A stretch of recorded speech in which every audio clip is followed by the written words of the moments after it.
Everything is pre decided. तो मैं कभी भी ये काम करती नहीं हूँ।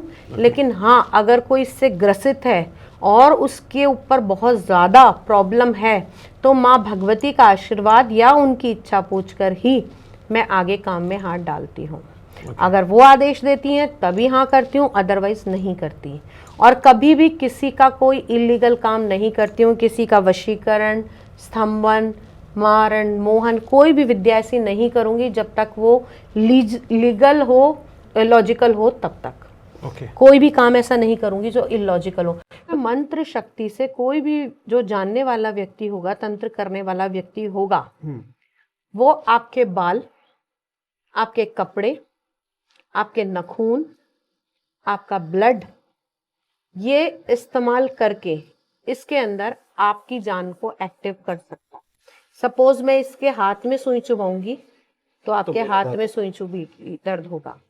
मैं इसकी टांग मोड़ूंगी तो आपकी टांग होगी। यानी कि अगर मैं कहूं तो आपका कंट्रोल इस गुड़िया के जरिए मेरे पास आ गया। Is it possible?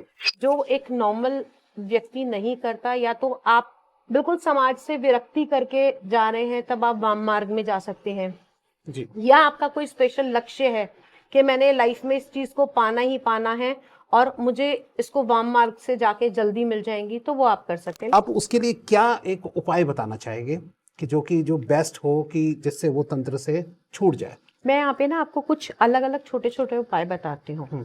मैम, आपने तंत्र को साधना से जोड़ा है। ये साधना तो मैंने आज तक सुना था पूजा वगैरह से रिलेटेड होता है, तो पूजा और साधना में भी कुछ अंतर है? इसके अंदर आप कुंडली जागरण कर सकते हैं इजीली वाम मार्ग में जाकर, तो वहां से इजीली किया जा सकता है। लेकिन कभी भी वाम मार्ग की, या मैं कहूंगी कि दक्षिण मार्ग की, अगर आपको तंत्र साधना करनी है तो मतलब तंत्र कहने का मतलब हुआ कभी मतलब कोई सीख भी नहीं सकता, खुद अगर सीख के अगर करना चाहे तो मैम ये तंत्र जो है वो क्या जादू टोना से अलग है? जैसे हम जादू टोना वगैरह देखते हैं, सुनते हैं, जादू टोना वगैरह जो है, या कुछ भी किसी को खिला दिया और उसके अंदर जो है वो चीज चेंज हो गई, कुछ बदलाव हो गया, किसी में काबू कर लिया किसी ने। मेरे पास किसी ने बोला कि मैम मैं ना सब जगह ढूंढ चुका हूँ और ऐसा केस आया भी कि मेरा बच्चा बहुत टाइम से नहीं मिल रहा है, 15 साल का बच्चा था, स्कूल से वापस ही नहीं आया था। मैं सिर्फ ये जानना चाहता हूँ कि क्या वो बच्चा ठीक है और वो किस दिशा में है। तो यहाँ पर मैं तंत्र का प्रयोग करूंगी। बात करते करते वो ऑटोमेटिकली मेरे से बस इतनी बात बोली, तूने ले तो लिया, कर पाएगी क्या? नॉर्मल बात कर रही है और बात करते करते कहते हैं ले तो लिया, कर पाएगी क्या? भगवान शिव ने स्वयं उन्हें तंत्र का ज्ञान दिया था और उन्हें कहा था कि आप सोना मत। लेकिन वो सीखते सीखते उन्हें थोड़ी नींद आने लगी। अच्छा। तब फिर भगवान ने कोई क्रिया करी, भगवान ने उसके बाद में माँ काली को पूरा सिखाया। अगर आज भी आप देखें तो तंत्र के लिए सिर्फ एक ही नाम जाना जाता है, वो माँ काली का है। आप कैसे समझे, एक नॉर्मल व्यक्ति कैसे समझे? तो जिस भी व्यक्ति पे तंत्र होता है ना, उसकी गतिविधियां नॉर्मल लोगों से कुछ अलग होती हैं। एक इलायची से भी आप किसी को वशीकरण कर सकते हैं। इसी इलायची को अगर आप दूसरे मंत्र में डालकर किसी को इंटरव्यू के लिए भेजना चाहते हैं और वो दे देंगे तो उस व्यक्ति की वाक शक्ति बढ़ जाएगी, यानी कि प्रेजेंटेशन। ये तंत्र, मंत्र, यंत्र, थोड़ा सा एक बार इनको शॉर्ट में एक्सप्लेन कर दीजिए। तीनों एक दूसरे से कैसे रिलेटेड है, कैसे पॉजिटिव है और कैसे नेगेटिव भी है। जी हाँ, आज बात होगी कुछ तंत्र की, जादू टोना की, वुडू वगैरह की, इन सब चीज़ों के बारे में जो है इस पॉडकास्ट में बात करने वाले हैं। ये सब क्या पॉजिटिव हो सकते हैं या ये सिर्फ नेगेटिव ही होते हैं? इनके क्या रूप है, क्या पार्ट है, इनके एक्सपर्ट आज हमें बताने वाली है हमारी स्पेशल गेस्ट वसुधा शर्मा कपूर मैम, जो इसकी पूरे एक्सपर्ट है। वो टैरो कार्ड रीडर भी है और साथ में कई चीज़ें जैसे एस्ट्रोलॉजी, न्यूमरोलॉजी और इस तरीके की चीज़ों पे पूरी तरीके से उन्होंने रिसर्च किया हुआ है, पूरी एक्सपर्ट है। तो वो ही इसका सही जवाब हमें दे सकती है। तो इस इंटरेस्टिंग पॉडकास्ट के साथ आप जुड़ जाइए और वीडियो अच्छी लगेगी, मुझे पता ही है। अभी से लाइक कर दीजिए, कमेंट कीजिए, शेयर कीजिए, चैनल को सब्सक्राइब कर लीजिएगा और हाँ, नोटिफिकेशन का बेल जरूर ऑन कर लीजिएगा क्योंकि आज का ये पॉडकास्ट आपके लिए बहुत इंटरेस्टिंग होने वाला है। चलिए आज का एपिसोड स्टार्ट करते हैं। आज के इस स्पेशल टॉपिक में मैं आपको जिन गेस्ट का इंट्रोडक्शन दे चुका हूँ वो हमारे सामने आज बैठे हैं बहुत ही इंटरेस्टिंग टॉपिक के साथ। वसुधा शर्मा कपूर मैम, कैसे मैम आप? बहुत बढ़िया, भगवती की कृपा है। आप कैसे हैं? जी बढ़िया मैम। आप सबसे पहले कुछ इंट्रोडक्शन दीजिए। नमस्कार दोस्तों, जय माँ भगवती। मैं एस्ट्रोलॉजर वसुधा शर्मा कपूर। मैं एस्ट्रोलॉजी करती हूँ, टैरो कार्ड रीडिंग करती हूँ, न्यूमरोलॉजी, पामिस्ट्री, हीलिंग, और सबसे ज़्यादा इम्पॉर्टेंट आज की डेट में एक टॉपिक जो चल रहा है, तंत्र। जी हाँ, मैं तंत्र से हीलिंग भी करती हूँ, तंत्र में रेमेडियल पार्ट भी करती हूँ, और तंत्र से चीज़ें रिमूव भी करती हूँ, नेगेटिव एनर्जी रिमूव भी करती हूँ, चाहे वो वास्तु दोष से हो या किसी व्यक्ति की बीमारी से। क्या बात है, तंत्र से आप बीमारी भी दूर करते हैं। सबसे पहले तंत्र है क्या मैम, आप इसके बारे में थोड़ा समझाइए। अगर हम बात करें तंत्र की, तो तंत्र साधना का एक हिस्सा है। अच्छा। साधना में 4 चीज़ें होती हैं, मंत्र, तंत्र, यंत्र और योग। तंत्र बेसिकली एक टेक्निक है, एक तरीका है किसी भी कार्य को करने का। अब मैं एक जोत जगा रही हूँ, वो भी मेरा तंत्र है। एक विधि जिसके द्वारा हम अपने अध्यात्म के लेवल पे जा रहे हैं या कुछ भी काम कर रहे हैं, वो तंत्र कहलाता है। लेकिन आज का सिनेरियो इतना चेंज हो गया है, लोग तंत्र के नाम से घबराते हैं। अगर आप साइंस की, हिंदी की 6 क्लास की बुक भी देखेंगे तो उसके अंदर लिखा होता है तंत्रिका तंत्र। तंत्रिका तंत्र क्या मतलब हुआ? Do you know this? No. इसको गूगल पे निकाल के देखिए, इसका मतलब होगा नर्वस सिस्टम। अच्छा, नर्वस सिस्टम में नर्वस सिस्टम, तंत्रिका तंत्र, यानी कि नर्वस तंत्रिका और सिस्टम तंत्र। तो किसी भी काम को करने का जो सिस्टम होता है वो तंत्र कहलाता है। ओके। हम और आप यहाँ इस धरती पर हैं, ये तंत्र की सबसे बड़ी पहचान है, क्योंकि हम यहाँ पर इस धरती पर आए, वो भी एक सिस्टम था, तो वो भी एक तंत्र है। व्यक्ति के आगमन से ही तंत्र शुरू हो जाता है। तो तंत्र हर चीज़ में है, दुनिया की हर चीज़ में तंत्र है। हम बोल रहे हैं, मैं किस तरीके से बात कर रही हूँ, मैं किस तरीके से अपने आप को प्रेजेंट कर रही हूँ, मैं किस तरीके से अपने आप को दिखा रही हूँ, या आप मेरे से बात कर रहे हैं, तो वो सब एक तंत्र है। वो टेक्निक, वो तरीका, वो तंत्र कहलाता है। अगर हम अध्यात्म की दृष्टि में जाएं तो किसी भी विद्या को, किसी भी एनर्जी को इस वाइड लेवल पर पहुंचाने के लिए जिस सिस्टम को अपनाया जाता है वो तंत्र कहलाता है। मैम, आपने तंत्र को साधना से जोड़ा है। ये साधना तो मैंने आज तक सुना था पूजा वगैरह से रिलेटेड होता है, तो पूजा और साधना में भी कुछ अंतर है? देखिए, पूजा आप सिर्फ उतनी, आप डेली जितना काम कर रहे हैं, आप कह रहे हो मैं बहुत भाग दौड़ कर रहा हूँ, राइट, आप अपने जीवन यापन के लिए भाग दौड़ कर रहे हैं, लेकिन अगर आपको कुछ एक्स्ट्रा चाहिए तो आप क्या करेंगे? एक्स्ट्रा काम करेंगे। ऐसे ही साधना का है, पूजा आप अपने लिए कर रहे हैं, और साधना जब आप अपने स्पिरिचुअल लेवल को एक और स्तर आगे बढ़ाना चाहते हैं, किसी चीज़ को पाने की इच्छा रखते हैं, अच्छा। तब आप साधनाएं करते हैं, यानी उस चीज़ को साधते हैं। अच्छा। वो साधना कहलाता है। अब साधना का सबसे बड़ा रूप अगर आप देखें, आप कोई भी भगवान देख लीजिए, केवल एक भगवान शिव ही हैं जो हमेशा आपको साधना में विलीन दिखाई देते हैं। कभी भी देखेंगे आप तो शिव की जो मुद्रा आती है वो हमेशा विलीनता दिखाई देती है। तो जैसे मैंने कहा कि तंत्र, मंत्र, यंत्र और योग, ये सारी ही शक्तियाँ भगवान शिव के पास में हैं। अच्छा। तो तंत्र, और अगर मैं साधना का योग मानूं तो भगवान शिव उसका सबसे बड़ा एक उदाहरण हमें देखने को मिलते हैं, या हम कहें कि हमारी इंस्पिरेशन हो सकते हैं, क्योंकि हमेशा ध्यान में रहते हैं। तो वो एक साधना कहलाती है। अब साधनाएं अलग अलग तरीके की होती हैं। लोग कहते हैं कि हमने ये सिद्ध कर लिया, हमने ये सिद्ध कर लिया। तो सिद्ध करना यानी कि एक पर्टिकुलर मंत्र की चैंटिंग, एक पर्टिकुलर तंत्र विधि। यहाँ मैं तंत्र इसलिए कह रही हूँ कि एक पर्टिकुलर विधि का अनुसरण करके उस चीज़ को पाने के लिए जो हम पैरामीटर्स जो है वो क्रॉस करते हैं, वो आपका साधना से प्राप्त होता है आपको। ओके मैम, तंत्र नाम सुनते ही ना थोड़ा सा दिमाग में ऐसे घूमने लगता है और डर लगने लगता है तंत्र, और आपने तंत्र को कुछ और ही बता दिया। तो ये क्या है तंत्र? ये तांत्रिक वगैरह जैसे हम सुनते हैं तंत्र, तांत्रिक कर रहे हैं, तो ये मतलब इससे कोई घबराने की जरूरत नहीं, या ये कुछ अलग है? तंत्र ऐसे डरने की कोई चीज़ नहीं है। ओके।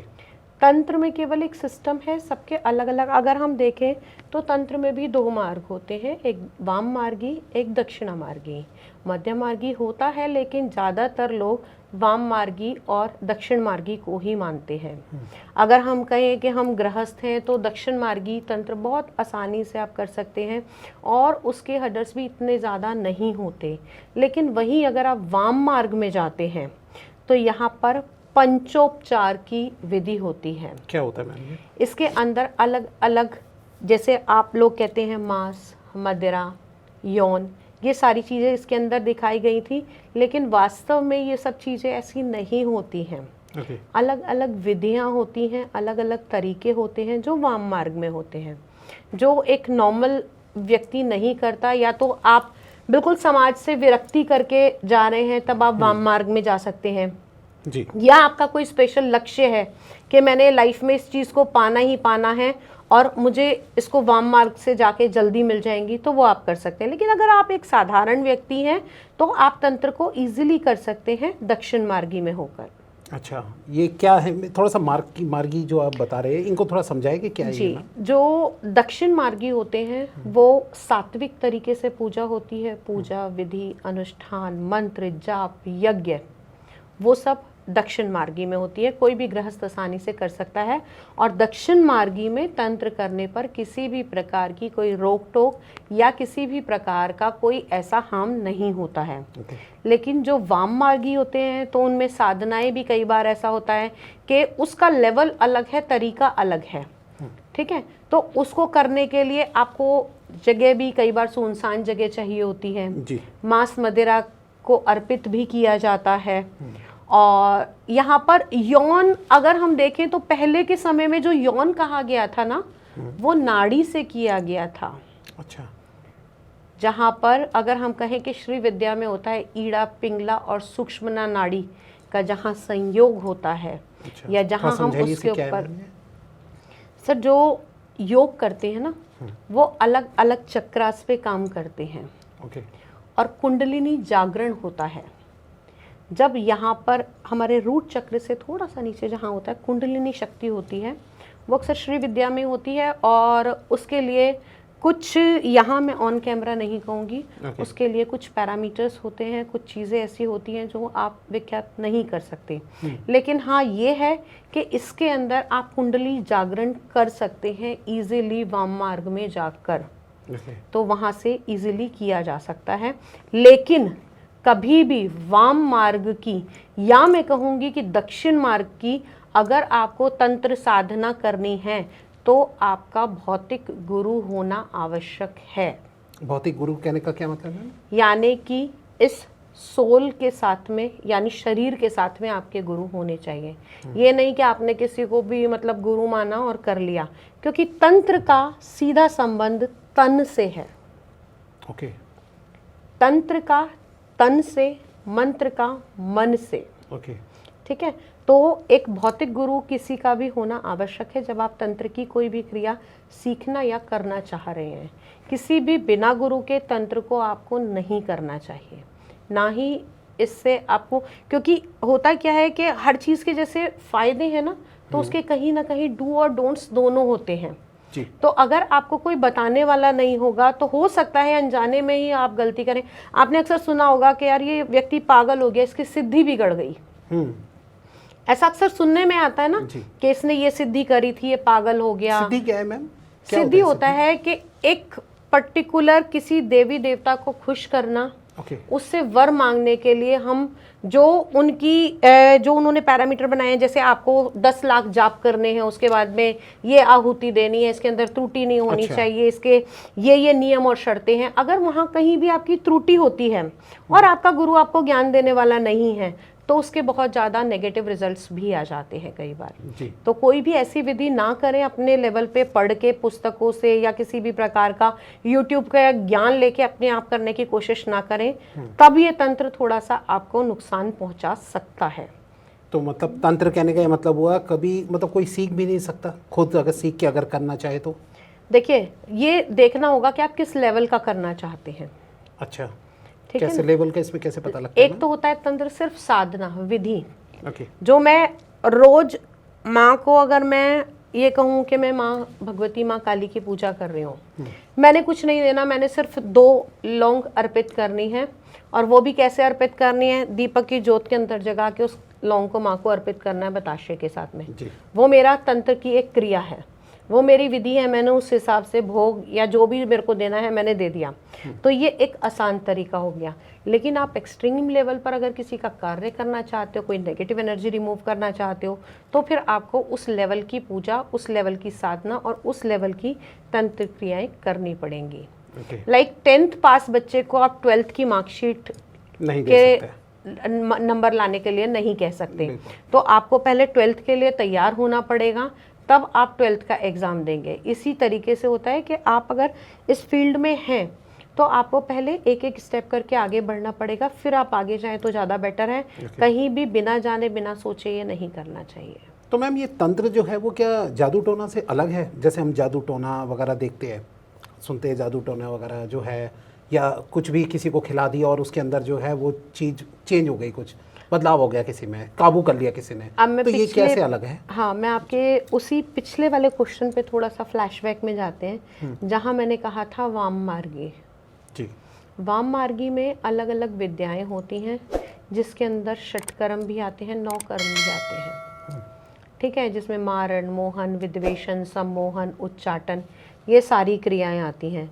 तो ये तंत्र के द्वारा कर सकते हैं। जैसा आपने मुझे बोला कि ये खतरनाक है या नहीं है, तो अगर आप किसी के नुकसान के लिए ये सारी चीज़ें कर रहे हैं तो ये बहुत खतरनाक है।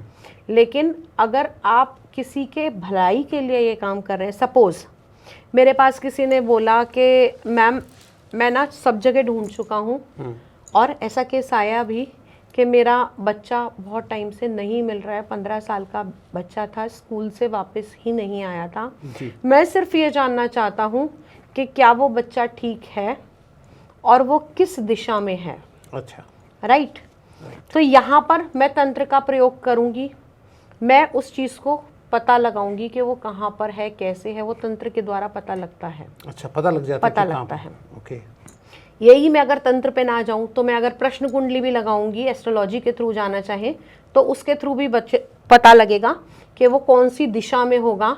लेकिन हाँ, कुछ तंत्र में ऐसी चीज़ें हैं जहाँ आप पर्टिकुलर पिन पॉइंट पे बता सकते हैं कि इस क्षेत्र के दायरे में 200 मीटर के, यहाँ से 200 मीटर के दायरे में या 300 मीटर के दायरे में वो बच्चा आपको मिल जाएगा। ये भी तक यहाँ तक भी बता देते तंत्र में? सर अगर देखा जाए तो पहले जो सिद्धियाँ होती थीं, ऋषि मुनि जो सिद्धियाँ करते थे, सबसे पहली सिद्धि आती थी वाक सिद्धि। अच्छा। वाणी, जो वाणी से कहा वो सत्य हो गया जी। दूसरी सिद्धि आती थी आपका किसी का भविष्य देखने की। ओके। ठीक है। तीसरी सिद्धि आती थी कि आप यहाँ बैठे हो लेकिन आपने 7 समुंदर पार क्या हो रहा है, कौन व्यक्ति क्या कर रहा है, वो चीज़ें भी पता लगती हैं। तो ये अलग अलग सिद्धियाँ, अलग अलग साधनाएं होती हैं जिनको करके आप ये सब चीज़ें पता कर सकते हैं। तो मैम मैं यही पूछ रहा था, मेरा क्वेश्चन था कि जादू टोना क्या इससे अलग है तंत्र से? जादू टोना अगर इन्हीं चीज़ों को गलत के लिए इस्तेमाल करा जाएगा तो वो गलत है। तो तंत्र एक तरीके जादू टोना है? नहीं, बस एक नेगेटिव वे में। नेगेटिव वे में तंत्र जादू टोना नहीं है। अच्छा, जादू टोना एक अलग है कि आपने किसी का बुरा करने के लिए कुछ ऐसे, देखिए तंत्र में भी ना अलग अलग शक्तियां होती हैं, जैसे पिशाचिनी शक्ति, योगिनी शक्ति। माँ के पास योगिनियां हैं ना, तो वो सब माता की शक्तियां ही हैं। उसके नीचे डंकिनी, शंकिनी, पिशाचिनी, भूतनी, ये सारी शक्तियाँ होती हैं। तो जो ये नीचे लेवल की शक्तियाँ होती हैं ना, तो इन नीचा ऊंचा तो खैर नहीं कहेंगे किसी भी, क्योंकि ये सभी माँ के पैरामीटर में आती हैं। तो ऐसी शक्तियों से काम कराया जाता है, तो ये नेगेटिव कार्य भी कराए जाते हैं। ओके। उनको सिद्ध करके उनसे आप किसी तरीके से भी कार्य करा सकते हैं। और आधी से ज़्यादा जो जनता परेशान है, वो सबसे पहला सवाल ये लेकर आती है, हमारे पास भी सबसे पहले सवाल ये आता है, मैडम मेरे ऊपर किसी ने कुछ करा दिया। हाँ, ये बात सही है। तंत्र और जादू टोना कोई हलवा नहीं है कि जो चाहे बना ले और जो चाहे परोस दे। ऑन कैमरा, ऑन स्क्रीन कह रही हूँ कि ना ये हर व्यक्ति कर सकता है और ना ये हर व्यक्ति काट सकता है। ओके। परांगत बहुत कम लोग होते हैं जो ये विधि कर भी सकते हैं और ये विधि काट भी सकते हैं। ओके। लेकिन आजकल र्यूमर इतना फैल गया है, जिसके ऊपर कुछ नहीं भी है ना, बेशक उसके प्लैनेट खराब चल रहे हैं, ठीक है, उसका पहले प्री डिसाइड था ये होना, लेकिन उसके दिमाग में ये भर गया, अरे सब कुछ अचानक से हो गया ना, तंत्र कर रखा है तुम्हारे ऊपर, तो जी। तेरे ऊपर तो ब्लैक मैजिक कर रखा है। तो पहले तो व्यूअर्स को ये बोल दूं कि अपने दिमाग से ये चीज़ें निकाल दीजिए कि हर किसी के ऊपर तंत्र होता है। हर किसी के ऊपर तंत्र नहीं हो सकता। तंत्र सिर्फ तभी होगा जब आपकी ऑरा वीक हो, जब आपके ग्रह नक्षत्र उस हिसाब से चल रहे हों, और तभी जादू टोने का भी असर होता है। तो हर किसी पे इसका असर नहीं होता, और हर किसी व्यक्ति के साथ में ये होता भी नहीं है। लेकिन जिस पे होता है उसको कोई हर जल्दी से काट भी नहीं सकता, अगर कोई अच्छा करने वाला होगा तो। आप किसी को भी देख के पहचान जाते हैं कि इसके ऊपर जादू टोना या ये तंत्र वगैरह किया गया है? पहचान जाते हैं देखिए, इनफैक्ट अभी बताती हूँ, मेरे पास ना किसी ने जस्ट एक ऐसे ही फ़ोन करा था कि मैम मेरे को ऐसे ऐसे प्रॉब्लम आ रही है और ये सारी चीज़ें हैं। मैंने फ़ोन कॉल पे ही उनसे बात करी। बात करने के बाद उन्होंने जैसे रीडिंग बुक करी थी, मैंने बात करी। बात करने के बाद में बात करते करते वो ऑटोमेटिकली मेरे से बस इतनी बात बोली, तूने ले तो लिया, कर पाएगी क्या? अच्छा, ऐसे बोल। नॉर्मल बात कर रही हैं और बात करते करते कहते हैं ले तो लिया, कर पाएगी क्या? मैं समझ गई कि कहीं ना कहीं कुछ ऐसा है जो इस लेवल के परे है। ये एस्ट्रोलॉजिकल चीज के खड़े हो गए सुन के। हाँ, एस्ट्रोलॉजिकल चीज के परे है। तो उस समय समझ में आया, मैंने कहा आप कोई बात नहीं। मैंने सिर्फ इतना कहा कि मेरे बस की तो करना कुछ है नहीं, ना मैं कुछ कर सकती हूँ, ना मेरी औकात है। मैं तो माँ की चरण धूलि में हूँ। अगर वो भगवती करना चाहेगी तो ब्रह्मांड की कोई ऐसी ताकत नहीं है जो ये काम ना हो सके। अच्छा, फिर क्या हुआ? देन शी सेड कि ठीक है, देख लेंगे। मैंने कहा ठीक है, अगर माँ चाहेगी तो ज़रूर होगा। फिर पलट के उनके घर से फ़ोन आया कि मम्मी ने बोला था कि आपसे बात करनी है। तो उन्होंने कहा कि क्या प्रॉब्लम है। मैंने बोला कि इस तरीके से इनके ऊपर नेगेटिव एनर्जी है और आपको उसको रिमूव कराना चाहिए। ये केस है बैंगलोर का। अच्छा। तो उन्होंने कहा मैम, अच्छे बच्चे पढ़े लिखे थे, उन्होंने कहा मैम हम इन चीज़ों को नहीं मानते। मम्मा का मेंटली लेवल ठीक नहीं है, वो मेडिसिन्स खा रही हैं और वो नहीं, मतलब हम इन चीज़ों को नहीं बिलीव करते। आजकल बड़े ठग हो गए हैं, लोग बेवकूफ़ बनाते हैं। देन मैंने कहा मैं भी आपसे ज़बरदस्ती नहीं कर रही, आपकी मर्जी हो ठीक है, नहीं मर्जी हो मत, ठीक है, राइट, ठीक है कह के मैंने फ़ोन बंद कर दिया। कॉल ख़त्म हो गई। 15 दिन के बाद उनकी बेटी का फ़ोन आया, मैम मम्मी की ना बहुत ज़्यादा तबीयत ख़राब है और वो ना आपका नाम ले रही हैं। अच्छा। एक बार तो बीइंग अ ह्यूमन बीइंग आप घबरा जाओगे कि क्या हुआ है क्या नहीं हुआ है। देन आई सेड कि ठीक है मेरा नाम ले रही है, लेकिन किस वजह से नाम ले रही हैं? तो उन्होंने कहा कि मम्मा ना ये बोल रही है कि मेरी प्रॉब्लम का सॉल्यूशन ना उनके पास ही है और वो कर देंगी। अच्छा। मैंने कहा देखो मेरे पास कोई सॉल्यूशन नहीं है और ना ही मैं कुछ कर पाऊँगी। मैं माँ से करती हूँ, अरदास लगाती हूँ, अगर आप तैयार हो, क्योंकि इसके अंदर मैं आपको क्लियर बता दूँ, जब तक सामने वाले की सहमति नहीं होगी, उसकी सोल, उसका माइंड वो खुद नहीं चाहेगा या उसके घर वाले नहीं चाहेंगे, तब तक आप हस्तक्षेप नहीं कर सकते किसी के भी जीवन में। लाइक अ हिप्नोटिज्म, ठीक है। तो जब उन्होंने स्वीकृति दी कि नहीं मैम हम बोल रहे हैं कि आप कीजिए, तो मैंने अपने पास से बैठ के उसकी कुछ तंत्र के द्वारा कुछ हीलिंग करती हूँ, मैं कुछ क्रियाएं करती हूँ।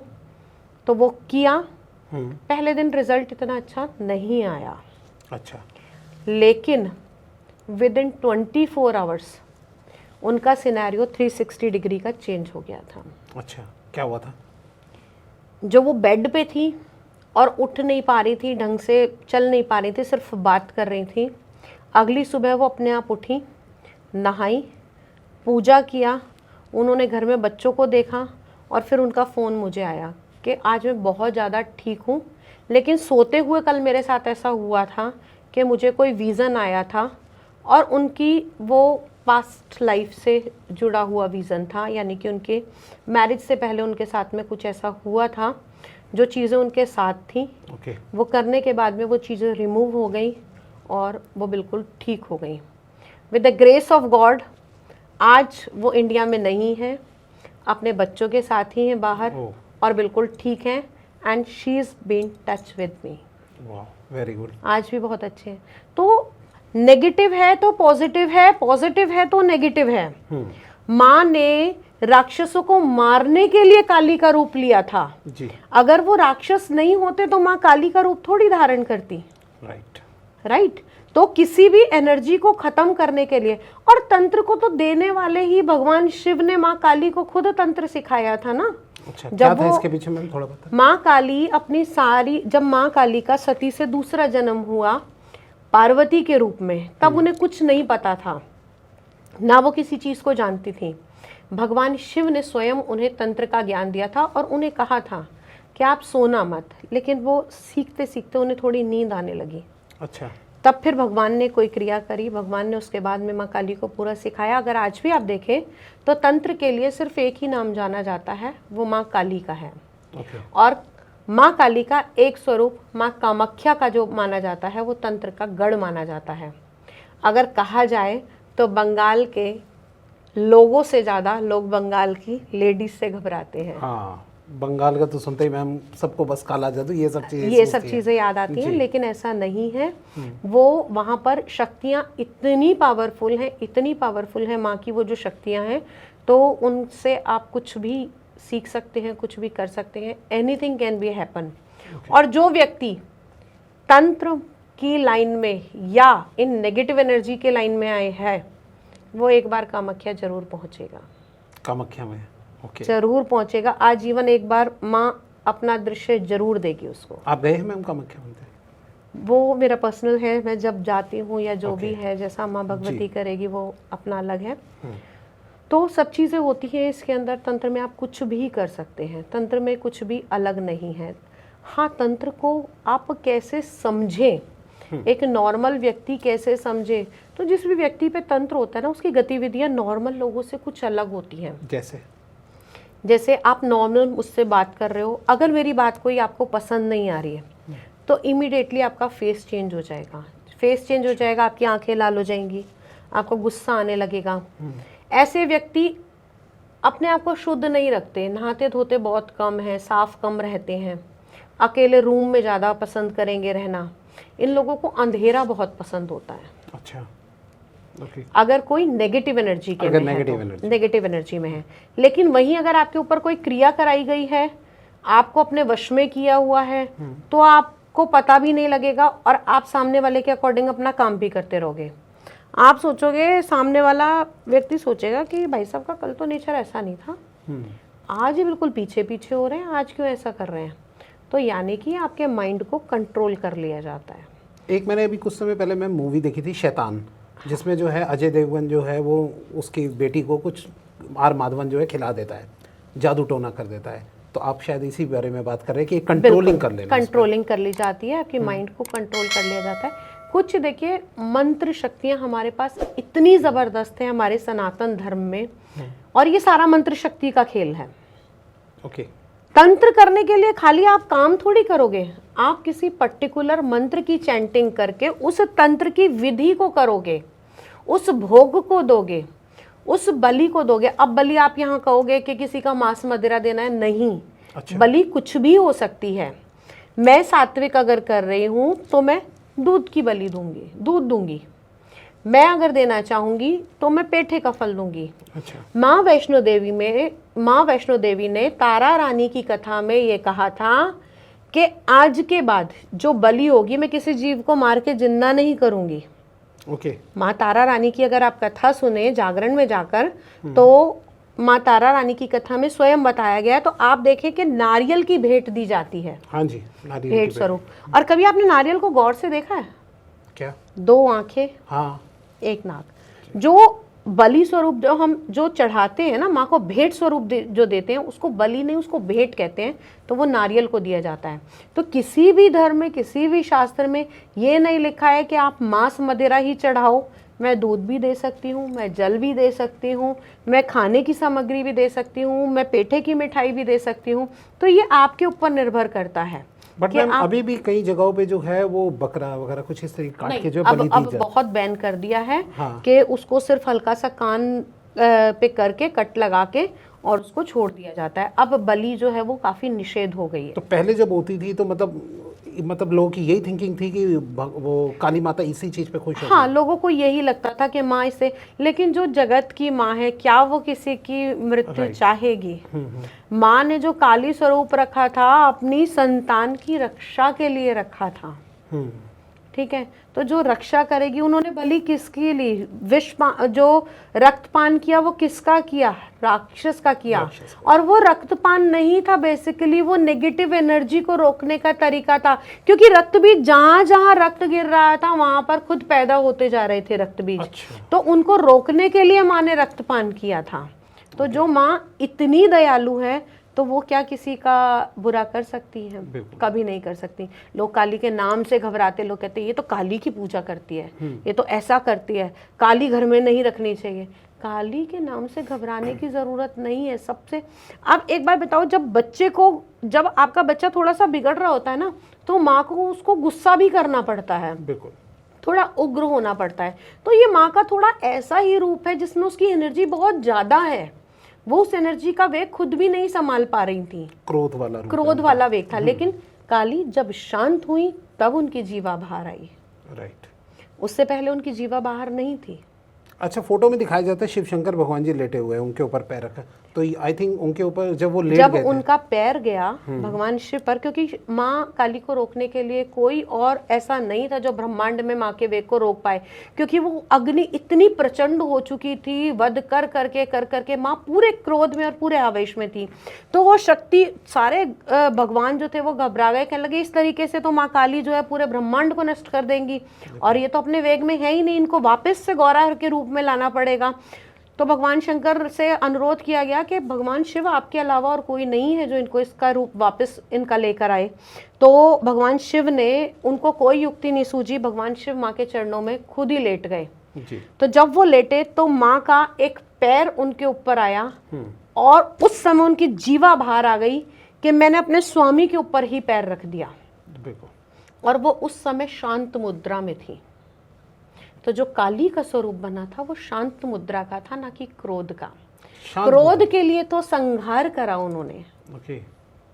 जब वो क्रोध कर रही थी तब संहार कर रही थी, लेकिन जब वो शिव पे खड़ी थी तो वो शांत मुद्रा में थी। ये आज पहली बार सुनने को मिला मुझे। शांत मुद्रा, तभी तो शांत हुई थी जी। तो वो तो जो शक्ति है वो उस फुल एनर्जी को एक समावेश करके, उस चीज को इकट्ठा करके बिल्कुल शांत रूप में कर दिया गया था। तब वो शिव और शक्ति, तब उन दोनों की पूजा हुई थी। भी केसेस आए हैं जिसके अंदर थर्ड पार्टी इशू है।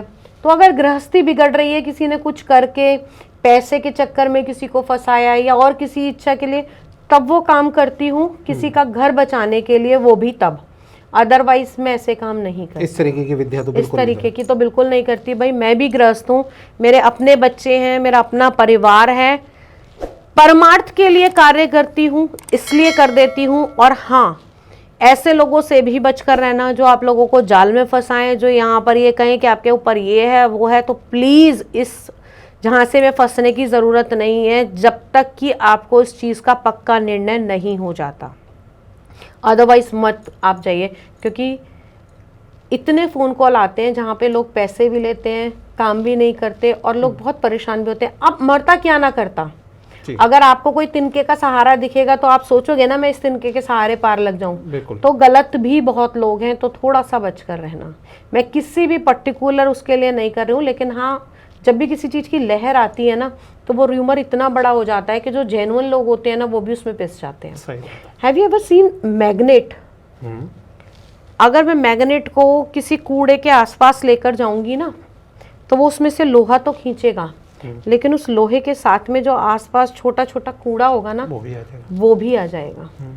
तो अगर अच्छाई है तो बुराई भी साथ साथ खींच कर आती है, तो थोड़ा सा बच कर रहना जी। उस चीज से आपको बच के बहुत जरूर रहना पड़ेगा। इसी तरीके की डॉल क्यों दिखाई जाती है? तभी मैंने इसका ऐसा कुछ नहीं है कि ये इसी तरीके, आटे की भी बना सकते हैं आप। अच्छा, आटे की भी बना सकते हैं। मतलब इस डॉल से नहीं है, मतलब एक साकार रूप देने से है। ओके। निराकार पे तो आप काम नहीं करेंगे ना, आप एक साकार रूप देंगे, चाहे वो कपड़े की हो सकती है, चाहे वो मिट्टी की हो सकती है, चाहे वो आटे की हो सकती है, एक साकार रूप दिया, लेकिन उस रूप को जीवंत करने के लिए मुझे आपका डीएनए चाहिए। अच्छा। यानी कि जिस व्यक्ति का कार्य होना है उसका डीएनए चाहिए। अब डीएनए क्या है? बालों से डीएनए मिल जाएगा, सलाइवा से डीएनए मिल जाएगा, नखून से डीएनए मिल जाएगा, आपके पहने हुए कपड़े से भी डीएनए मिलेगा। क्यों? क्योंकि उसमें आपके पसीने की गंध है। ओके, एनर्जी एक तरीके से। आपने देखा डॉग को, स्नीफर्स डॉग्स होते हैं या जो डॉग्स होते हैं उसको कपड़ा सुंघाते हैं, वो ढूंढ के लाते हैं कहाँ? Right. क्योंकि जो आपका डीएनए है वो किसी और का नहीं है, वो कपड़ा भी है। अगर कोई अपना कपड़ा भी किसी को देता है तो उसको भी ये बता दूं कि अपना कपड़ा बिना धोए हुए आपको डोनेट भी नहीं करना चाहिए, और किसी का कपड़ा आपको पहनना भी नहीं चाहिए ऐसे ही यूं ही लेकर। तो उसमें थोड़ी सी आपको सावधानी बरतनी चाहिए, और अंडरगारमेंट्स तो कभी भी किसी को भूल के नहीं देने चाहिए। अच्छा। अगर आपके बेकार हो गए हैं, immediately cut it and dispose of. Okay. कभी भी आपको नहीं देने चाहिए। ये मतलब गलत चीज में यूज ये किया जा गलत सकता चीज है। में इजीली यूज हो सकता है। आप अगर कभी बाल भी ऐसा है कि आप बाल काट रहे हैं, या तो लेडीज क्या करती है, यूजुअली बाल हुए काफी झड़ रहे हैं तो उसका गुच्छा बनाया और फेंक दिया। डस्टबिन। आपको नहीं करना चाहिए, क्योंकि पता नहीं कौन व्यक्ति कैसा इस्तेमाल करे। आप उसको या तो पैर से मसल दीजिए या उस पर हल्का सा थूक के उसको फेंक दीजिए, तब उसका कोई यूज नहीं कर पाएगा। अच्छा, हाँ, इसके बारे में थोड़ा सा बताइए कि अगर कोई मतलब बाल निकल रहे लेडी के, अगर उसको फेंकती है तो क्या करें फिर उसके लिए? उस केस के अंदर अगर वो फेंक भी रही है, जैसा मैंने आपको बताया कि या तो उसको पैर से मसल दे, ठीक है, या उसके ऊपर हल्का सा थूक दे, तब आप उसको फेंक सकते हो। तो अच्छा, मैं आगे एक थोड़ा सा मेरे को डाउट है, एक इलायची का जो आप कुछ क्या रोल होता है इसके अंदर? एक इलायची से भी आप किसी को वशीकरण कर सकते हैं। ये एक क्या छोटी सी इलायची होती है, आपने कभी देखा है बच्चों को, जो नई उम्र के बच्चे होते हैं, अगर बाहर सिगरेट पी के आते हैं उसके बाद में इलायची खाकर आते हैं। हाँ, इलायची किसी भी प्रकार की गंध या दुर्गंध को इमिडिएटली रोक सकती है। इलायची की फ्रेग्रेंस इतनी तेज होती है, या उसकी एनर्जी इतनी तेज होती है कि किसी भी चीज़ को रोका जा सकता है। इसी फ्रेग्रेंस के थ्रू अगर आप इलायची अभिमंत्रित करके किसी व्यक्ति को खिला दो, तो उस फ्रेग्रेंस के थ्रू वो आपके वश में भी हो सकता है। अच्छा, क्या है मतलब इसमें थोड़ा सा समझाइए। इसके कुछ मंत्र होते हैं। ओके। इलायची को सिद्ध किया जाता है, और सिद्ध करने के बाद में वो पर्टिकुलर मंत्र मैं यहाँ नहीं बताऊंगी। ओके। तो वो मंत्र, क्योंकि आजकल के युवान जो है ना, वो उसका गलत ही इस्तेमाल करेंगे, बिल्कुल। और किसी भी चीज़ का पॉजिटिव इस्तेमाल कम होता है, नेगेटिव ज़्यादा होता है जी। तो वो उसको अभिमंत्रित करके अगर किसी को दिया जाए तो व्यक्ति आपके वश में भी आ जाता है। ओके। इसी इलायची को अगर आप दूसरे मंत्र में डालकर किसी को इंटरव्यू के लिए भेजना चाहते हैं और वो दे देंगे, तो उस व्यक्ति की वाक शक्ति बढ़ जाएगी, यानी कि प्रेजेंटेशन, उसकी शब्दों को चुनने की जो क्षमता है वो बहुत अच्छी हो जाएगी। बहुत से लोग आपने देखा होगा ना, मेरे को सब कुछ आता था लेकिन ना मैं इंटरव्यू में कुछ बोल नहीं पाया। हाँ, बिल्कुल सुना है। तो मंत्रों के जरिए इलायची से ये काम भी हो सकता है, और मंत्रों के जरिए इलायची से वशीकरण भी हो सकता है। मैं चाहूं तो आपकी आवाज को बंद भी कर सकते हैं, और मैं चाहूं तो आपकी आवाज को दे भी सकते हैं। ओके। तो ये दोनों ही काम आप कर सकते हैं। मतलब कि अगर मंत्र पढ़ के दिया जाए तो वो एक तरह पॉजिटिव में चला जाता है, और अगर उसको कोई गलत करके करा जाए तो वो आवाज दब भी जाती है। मंत्र के ऊपर डिपेंड करेगा। ओके, ठीक है ना जी। मंत्र के ऊपर डिपेंड करेगा। माचिस की तीली दिया भी जलाएगी, और माचिस की तीली घर भी जलाएगी। जी। डिपेंड करेगा कि आपने किस इस्तेमाल में किया है।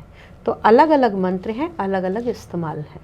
ओके, ठीक है मैम। ये लोगों के दिमाग पर डिपेंड करता है कि कुछ खुराफाती लोग होते हैं वो गलत के लिए इस्तेमाल करते हैं, और जो सही लोग होंगे वो उसका सही के लिए इस्तेमाल करेंगे कि मैं अपनी पॉजिटिव एनर्जी को बढ़ाऊं। ओके मैम, अब थोड़ा सा चलते हुए लास्ट में मैं आपसे थोड़ा सा ये पूछना चाहता हूँ कि ये तंत्र, मंत्र, यंत्र, थोड़ा सा एक बार इनको शॉर्ट में एक्सप्लेन कर दीजिए। तीनों एक दूसरे से कैसे रिलेटेड है, कैसे पॉजिटिव है और कैसे नेगेटिव भी है। देखिए, सबसे पहले जो तंत्र आता है, तंत्र मैंने बताया आपको एक सिस्टम है जो हमारे तन के द्वारा किया जाता है। पूजा करना, भोग देना, किसी विधि को करना, कोई भी सिस्टम जो दुनिया में है, मैं हाथ चला रही हूँ, मैं आपसे बात कर रही हूँ, ये एक तंत्र है। राइट।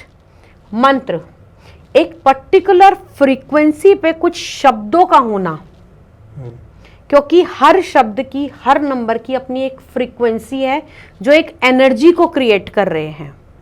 उससे जो ऊर्जा उत्पन्न होती है वो मंत्र बन जाती है। जब हम वर्ड बोलते हैं अंदर, तो उसकी फ्रीक्वेंसी हमारी बॉडी से मिलती है जी, हमारे चक्रास पे काम होता है। ऐसे ही मंत्र का होता है। मंत्र की अलग फ्रीक्वेंसी है जो इस ब्रह्मांड में जाके एक एनर्जी क्रिएट करेगी और उस एनर्जी को हमारे से कनेक्ट करेगी। ठीक है। अब यंत्र बनाया जाता है, इन्हीं नंबर, इन्हीं एनर्जी, इन्हीं लेखों का एक समावेश होता है। ओके। जैसे एक स्वास्तिक बनाया, वो भी एक यंत्र है जी। श्री विद्या में जो पिरामिड बनाए गए वो भी एक यंत्र है। तो एनर्जी को इकट्ठा करने का तरीका आपने देखा होगा, माँ शेरावाली की जब भी हम पूजा करते हैं ऐसे करके एक ट्रायंगल बना होता है, उस पर कुछ नंबर लिखे होते हैं। हाँ। वो भी एक यंत्र है। ओके। हर चीज की एक अलग फ्रीक्वेंसी है, हर एक नंबर की एक अलग एनर्जी है, वो यंत्र कहलाएगा। ठीक है। जो इक्विपमेंट है, जो एनर्जी हमें दे रहा है। अब लास्ट वाला योग। इन सब कुछ इकट्ठा करने के बाद अगर कंसंट्रेशन नहीं है तो आप कुछ नहीं कर पाओगे। ओके। तो योग में बड़ी सारी मुद्राएं आती हैं। अगर हम कहें कि जैसे आपको जब भी आपने देखा होगा ना कि ज्ञान मुद्रा ये है, इस तरीके से बैठते, ठीक है ना। तो जब ये मुद्राएं लगाई जाती हैं, इनकी भी एक अलग एनर्जी क्रिएट होती है। क्यों कहा जाता है कि आप आज्ञा चक्र पर ही ध्यान दीजिए? तो ये एनर्जी को क्रिएट करते हैं जब हम ध्यान में जाते हैं। कोई भी बीमार व्यक्ति होता है उसको ये कहा जाता है कि आप योग करो। तो योग बहुत कुछ चेंज कर सकता है, बहुत कुछ अच्छा हमारे अंदर बदलाव ला सकता है हमारी बॉडी को। क्योंकि इन सब चीज़ों को अध्यात्म में जाने के लिए सबसे पहला स्टेप होता है, कोई भी मंत्र दूसरे पे तब काम करेगा जब वो आप पे काम कर रहा है। राइट। अगर मैं खुद को प्योरीफाई नहीं करूंगी, खुद के अंदर उस एनर्जी को एब्जॉर्ब नहीं करूंगी, तो मैं सामने वाले को कभी भी वो एनर्जी नहीं दे सकती।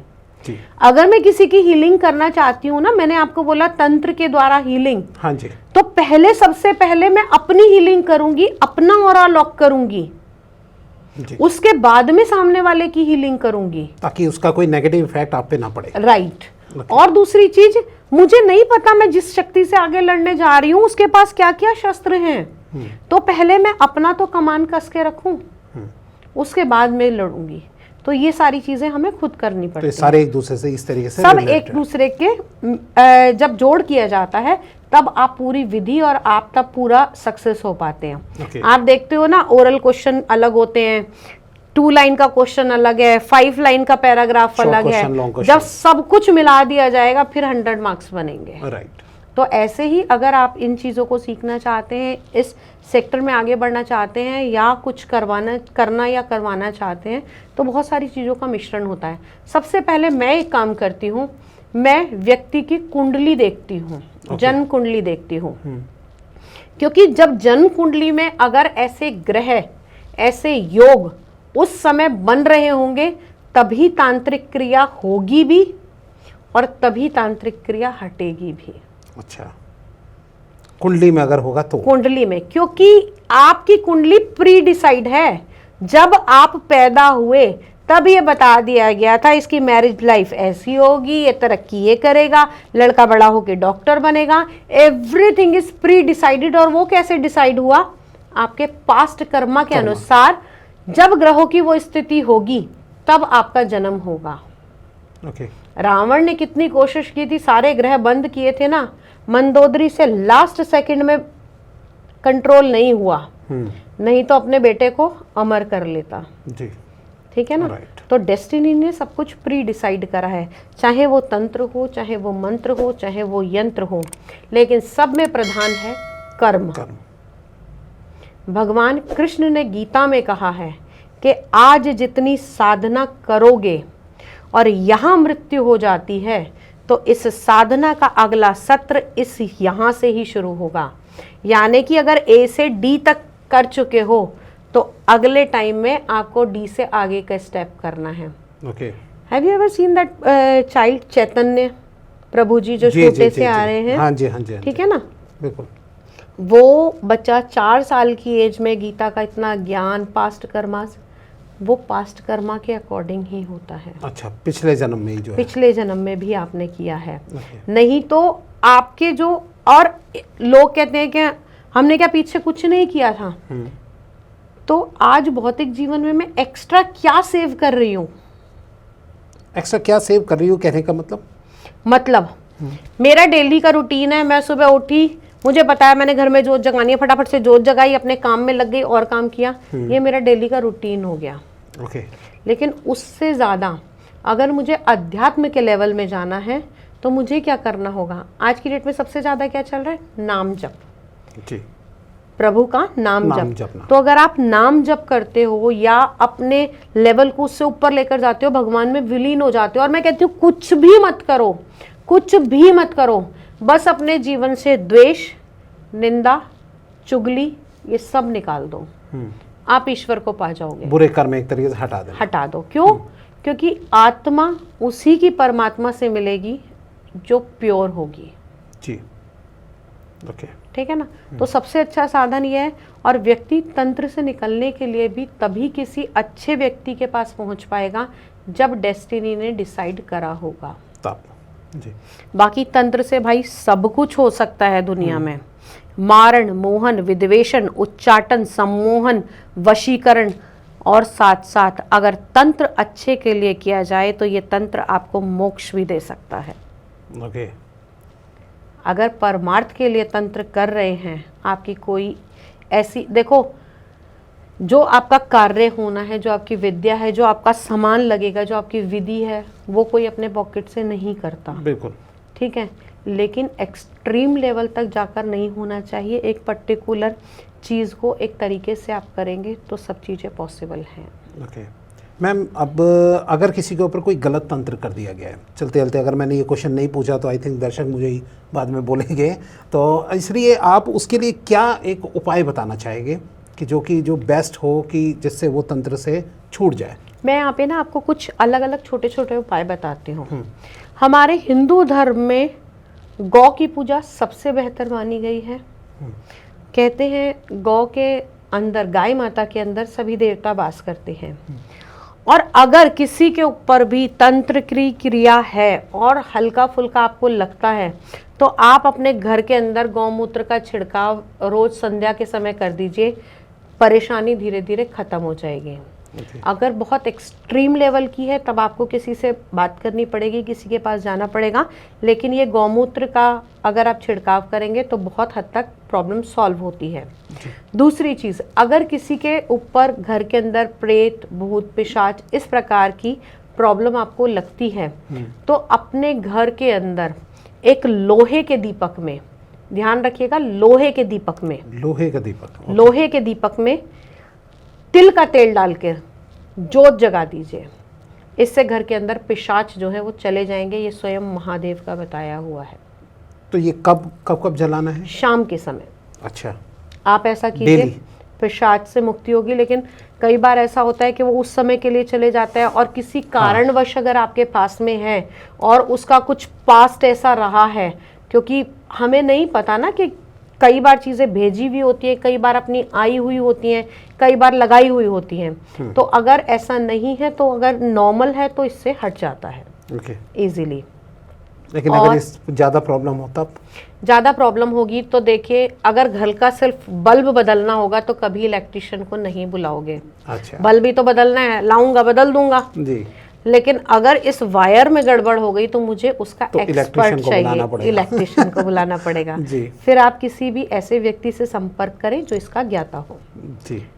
और घर के अंदर अगर बहुत ज़्यादा प्रॉब्लम है तो बजरंग बाण का पाठ, दुर्गा सप्तशती का पाठ, मैं अपने हर पॉडकास्ट में कहती हूँ कि दुर्गा सप्तशती का पाठ और बजरंग बाण का पाठ अगर आप नित्य करना शुरू करते हैं तो घर से नेगेटिव एनर्जी निश्चित तौर पर जाएगी। हो सकता है थोड़ा समय लगे लेकिन जाएगी। ये आपकी भक्ति और आपकी श्रद्धा में विश्वास होना चाहिए।